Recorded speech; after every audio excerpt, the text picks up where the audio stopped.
What's going on? It's your boy Sermon, the sermonsdomain.com. The Weeknd's album, Beauty Behind the Madness, is probably one of the most creative albums that I've heard this year. And I'm going to explain to you why in this review. So basically, the narrative of Beauty Behind the Madness is it's multi-layered. So on the surface, it seems like a love story. You know, the Weeknd's himself in the beginning, he's having fun, and then by Can't Feel My Face, he's on this high that built off of love, and by the end of the album on Angel, by the end of the album, pretty much after Can't Feel My Face, he kind of that relationship kind of goes downhill. And by Angel, he's saying, I hope you find somebody to love you, because clearly it's not going to be him. And that is the surface version of it. But I've been really dissecting this album and really watching like the videos and connecting it all together. And what I got is that Beauty Behind the Madness is essentially the Weeknd's career up until this point, because you start off with something like Real Life, and that's being an artist is it's hard to have that real life. It's not, I don't know, it's not real life to some people, and that's what I got off of that vibe. I can't break down every single song, every verse, and explain everything, but from the gist of it, um, it's just it's a deeper album than that. Like, I Can't Feel My Face, or Can't Feel My Face, not I. The video is him entertaining, this devilish character, and that's him flirting with, that idea of going pop. But I mean, if you listen to this album, you can tell that he's not going pop. He's not doing, what the label wants him to do, and that's what I interpreted from like a song like Angel. Angel, to me, I hope you find somebody, is him telling his label and the mainstream fans, I hope you find somebody to love, because as fans we're always looking for the next artist that's gonna blow up and be this larger than life artist. And the Weeknd, despite his success, he doesn't want to do that. So that's why after Can't Feel My Face, you have Shameless. And Shameless is basically like, I did this because, the label wanted me to do this, but now I don't want to do it anymore. And you're trying to, pressure me. He's kind of like telling the label, this is what you're going to do. You got to do this. But he's saying, I did it once. It was a success. I'm not doing it anymore. And it's genius, really, It's a genius album. I mean, if you watch the video for Tell Your Friends, he buries his old self, meaning that, you're not going to get the old Weeknd. And in the same realm, like that video is supposed to symbolize like the start, I guess, of his trilogy of videos that he's put out for the album. And Tell Your Friends, has him also shooting that devil character, but he returns later in the End of the Hills. Basically, Tell Your Friends is like, you're not getting the old Weeknd, but I'm not going pop. So I'm going to bury my old self, the old stuff that I used to do, and I'm going to, kill this devil character, which is, symbolizing the pop side, and he's gone. I don't want anything to do with that.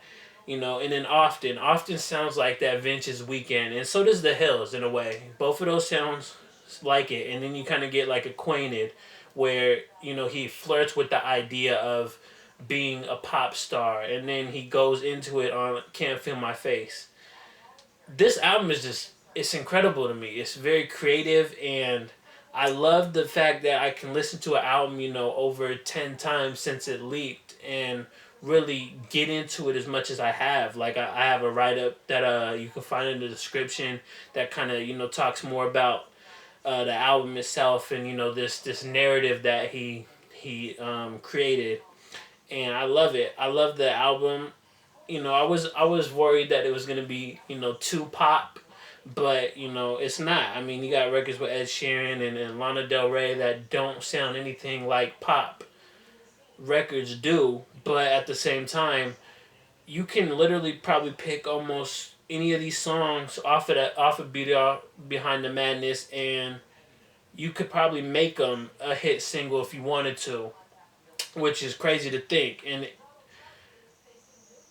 it is very crazy to think, because like this is the Weeknd sound. Like even though it's not House of Balloons and Thursday and Echoes Behind Silence, it's still the Weeknd. It's the next evolution step. This is what Kissland was trying to be, but he wasn't able to make that step, and in that process, it helped create this album, and I just love it all the way around. I mean, one of my favorites is In the Night. I love the '80s vibe to it.